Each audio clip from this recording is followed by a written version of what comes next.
Hi, I'm Betsy Chutchian, and I'm here today to talk to you about some of my basic piecing and my favorite tools.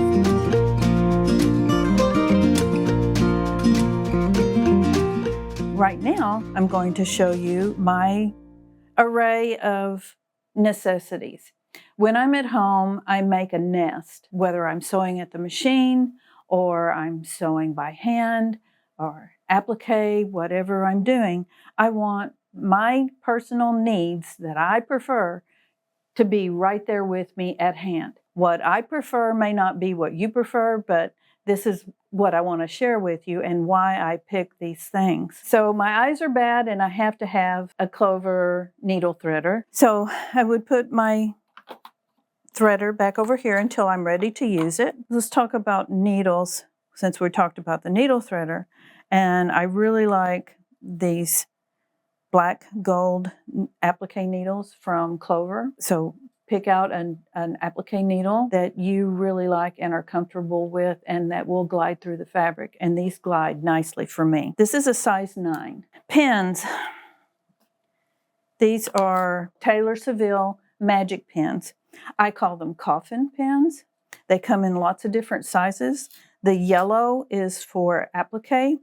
This orange color is just a nice, it's not too short, it's not too long, and I like it with my piecing at the machine a lot. I also like the Clover patchwork pins. They tend to be very flexible when you're doing some fine piecing, and they hold together nicely. Flower pins for when you need something flat, like when we're paper piecing. I will show you the flower pins.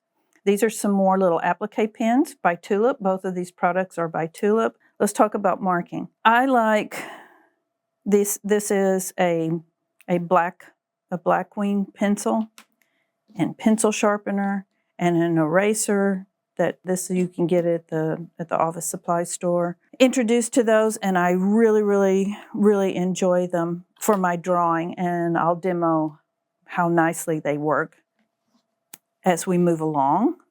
Pencil box. My mother collected all sorts of wooden boxes, and so I have all of those, and I love them.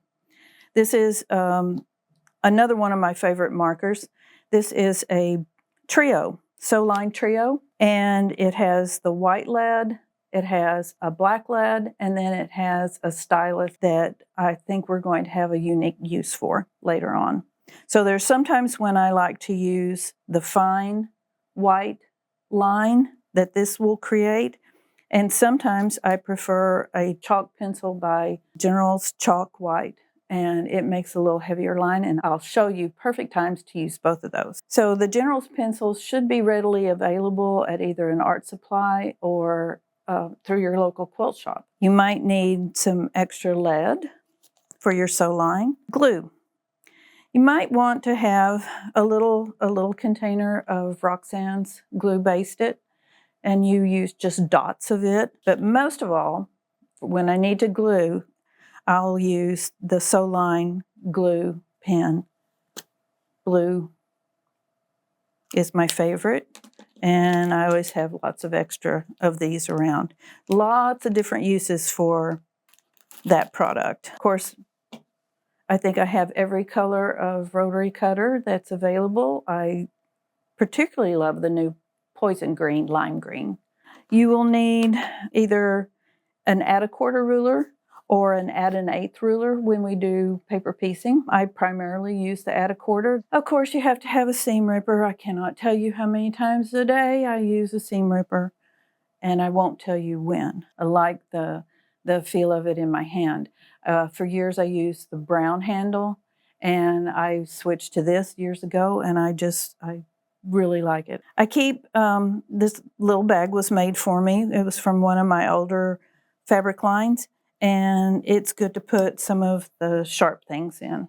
These are Kai double bent embroidery scissors, I suppose.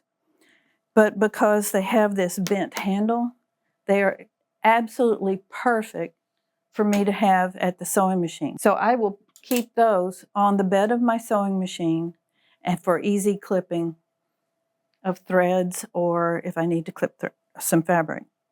There is no right or left with them. And because it has the curve in the blade, you can use them to cut out your appliques. You can curve, turn it over, do the other side of the curve. They are awesome. It was an awesome discovery years ago at market, and I think I probably have six of these at home. Currently, I've only found 2. Anybody know what these are? These are cuticle sticks, and you can get them at like the beauty supply store. And when you buy cuticle sticks, you'll have them for the rest of your life. They come 144 in a package. And I think I've actually thrown away maybe 3, and I've had these for years. But I'm going to show you, this is my favorite tool for the starch prep. So I'll show you those. Those go right there. Also for starch prep, this is a stiffer brush than a normal paintbrush, so it's not going to spread. I think it's for stenciling, so that the paint wouldn't spread under your stencil. But I squirt my spray starch into this little, yes, it is a ashtray. And it's perfect because it has the little rest, which would have been for the cigarettes, and it's perfect for my paintbrush. So now that we've looked at some of my favorite supplies and the way I like to arrange my things, we'll be right back to look at some basic piecing. We're going to start with some of our most basic methods. So first we're going to start with half square triangles because there are so many in this quilt. And I'm going to show you 2 methods of how to make it. First with the Spinning Stars papers, and that's going to be really speedy and fast. I want to show you just exactly how you ought to line them up. So I've cut these oversized, a little tiny bit bigger than the paper. And we are going to put the dark on the bottom. The light goes right sides together on top of it. Doesn't have to be exactly perfect. You just want to have this final cut line inside where you're going to sew. So then we're going to pin in place, but not near the stitching lines. And I generally only do 4, 1 in each corner. But if you're uncomfortable with that center, let's move that over. Let's do 1 there for good measure. So we're going to start sewing, and it's got directional lines on here. I'll tell you, Betsy does not pay attention to the arrows. I just start sewing. So you will follow, no matter where you start, you'll end up, it kind of goes in a circle, and you'll sew both of these with a very short stitch. On one of my machines, I reduce it to 1 1/2. And on another machine, I reduce it to 2 because it has a shorter stitch. So you find the short stitch that you're comfortable with. Don't go down any more than that, because if you have to rip, take out your stitching, it is not fun with a very, very, very short stitch. Now I'm going to go sew these up, and then we'll come back and I'll show you how to trim. So now we've done all of our stitching all the way around. We're going to pop out the pins. I usually take this to the ironing board and I give it a quick press on the back side. But today this is really, really smooth and nice, so I don't think I need to do that. So let's cut them apart. And you're going to cut on the solid line. You have done all your stitching on the dotted lines.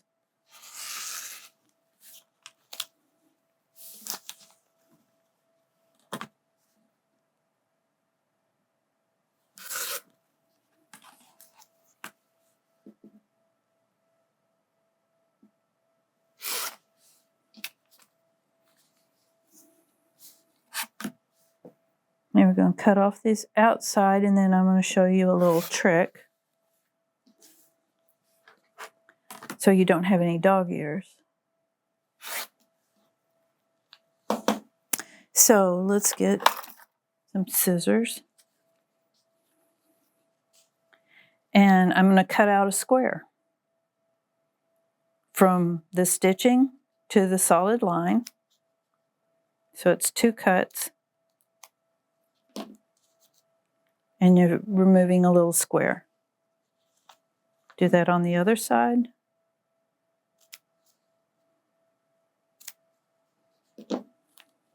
This is part of the lazy girl sewing. I don't like to use a rotary cutter all the time. If you have any trouble with your hands, doing that constant motion can be really hard on you.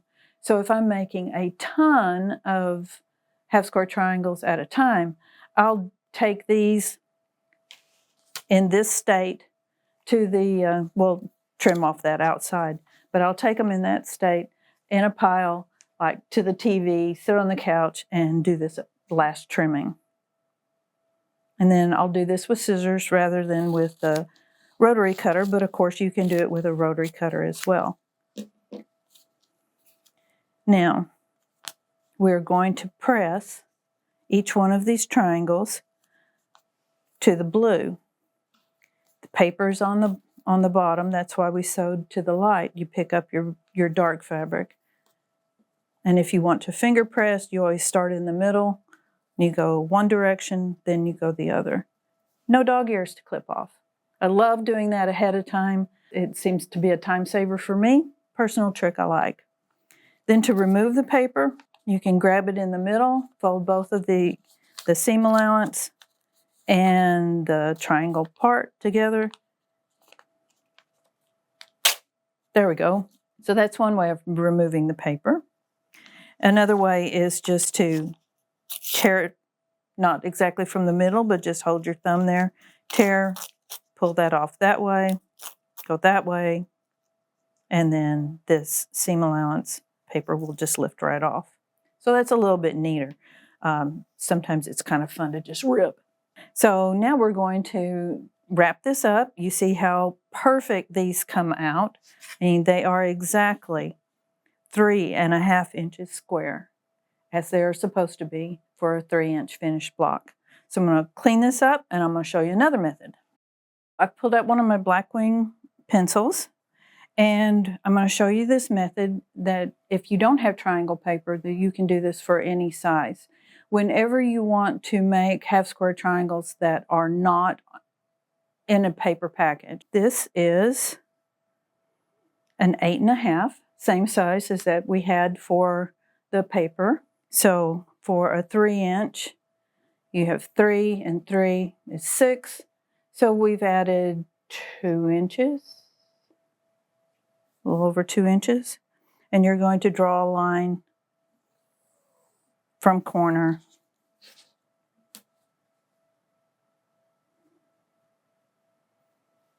to corner. Then you're going to pin these together, as I've done here. Let's go ahead and add one here and one here.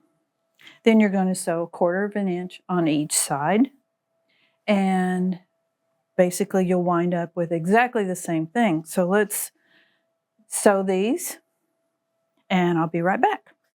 So now I've done my stitching on both sides of the drawn line, and I'm taking out the pins.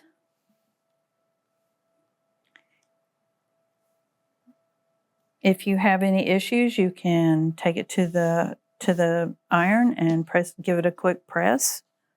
I'm going to use the 6x12 to cut this apart. Did I tell you that Olfa frosted rulers are my favorite? They are my go-to ruler for everything, and I have every size that they make. So all I did was find my middle here and make sure that it's straight across the bottom, and I cut. And of course there's a thread that catches always. So same thing, I'm going to, and you could even put your 45-degree line on here, match it up with your pencil line, and that will help you also get a perfectly square half square triangle.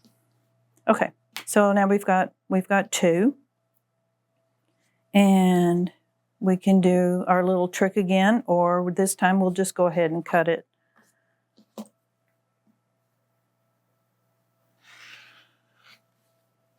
with the rotary cutter.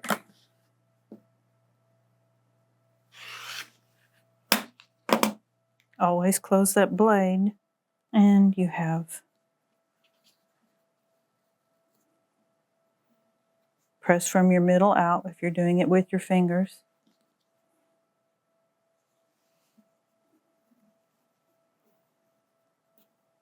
Sometimes best tools you have are right at your fingertips, your hands. So now we're going to trim this. I'm going to use the 4.5, put the 45-degree line, match it up, and you're going to trim these to 3.5.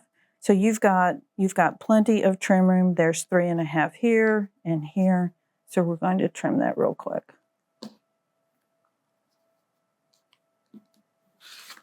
Up and over, and turn it around.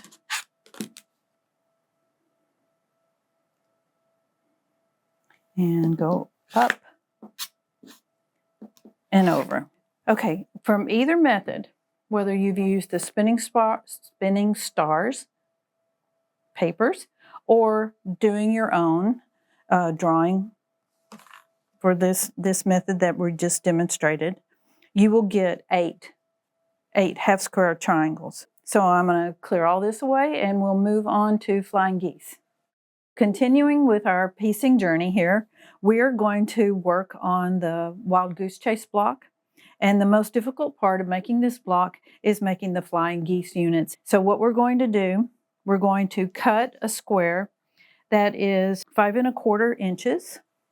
And we are going to lay our background piece on top of it.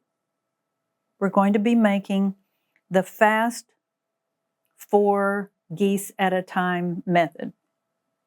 So right sides together, and we're going to grab our ruler and a pencil, and we're going to draw a line corner to corner, and sew on each side. So I'll be right back after I get this sewn up.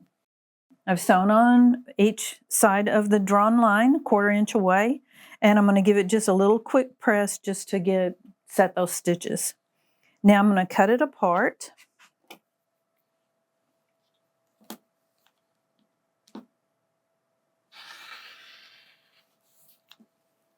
And I want to show you a certain way to press these. You can see, if you look carefully, you can see that one triangle overlaps the other.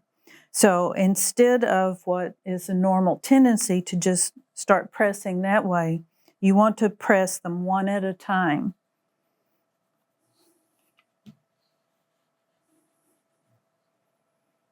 And then go back and press the other.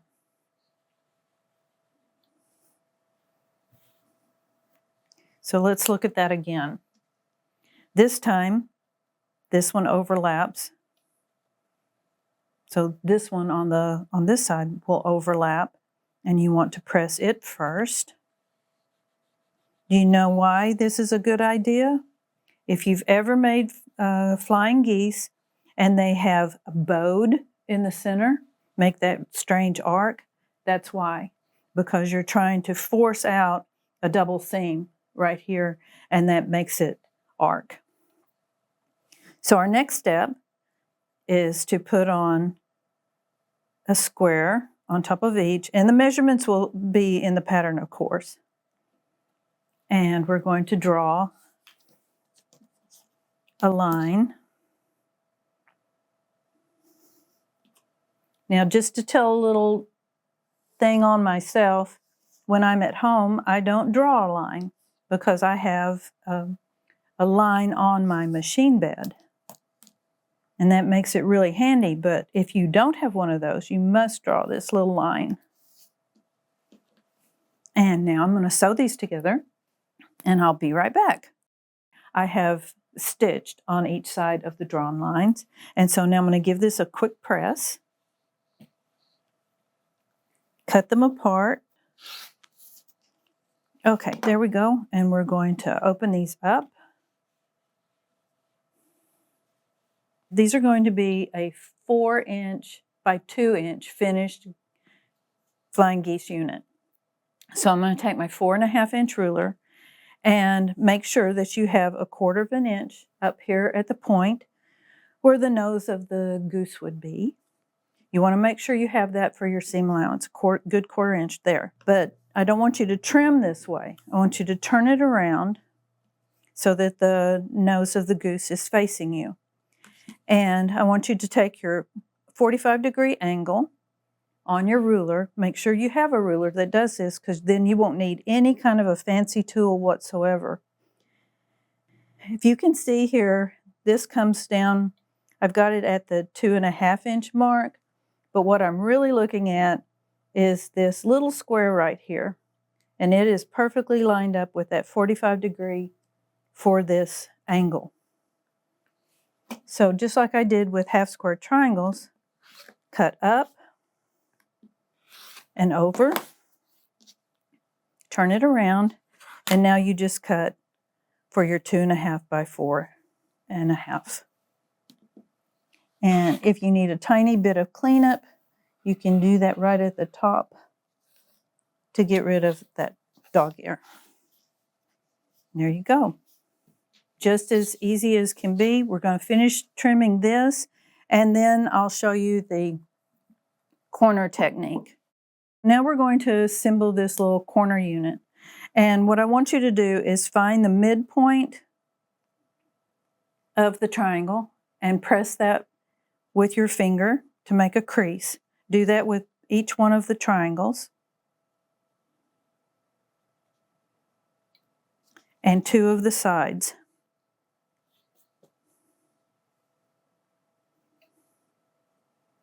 So there's a crease on that side, so let's do a crease on this side. So you'll want to match up your folds that you just creased, and you can pin that in place. And I don't think I'd mentioned, but I do like to starch my fabric, and it helps to keep those biases from moving as much. It also helps a whole lot with accurate cutting. So give me just a second. I'm going to sew this one seam real fast. Okay, now that I've done that side, we're going to remove our pin and we're going to press out. Now we're going to do the same thing with the other side where we have creased, and match up those creases. Put a little pin in place just for good measure, and give me a second and I'll sew this. With that done, now we're almost ready to trim. I'm going to press this out to the light triangle. Look at that, that's just perfect across there, perfect 1/4 inch. Okay, so we're going to do the same thing, same kind of positioning of everything to cut. Make sure that you have 1/4 inch up here at the top of that unit, and then put your 1/4 inch here. Find your same marking, 45-degree angle, lined up right there. And don't cut up and over, or you're going to have to start over. You have a new goose, flying goose, but you don't want to do that. You're just going to trim right along there, and then turn it on this side and trim it 4.5.